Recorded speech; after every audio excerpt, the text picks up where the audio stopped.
Няма значение лева или евро.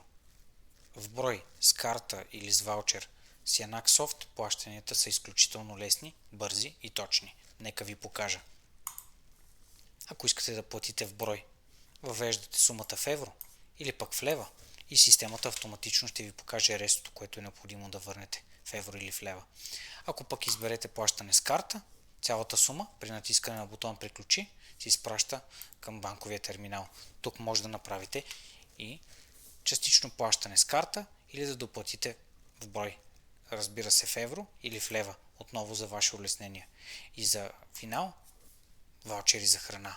Разбира се, цялата сума в евро или пък може да направите частично плащане с ваучер и да доплатите с карта или в брой.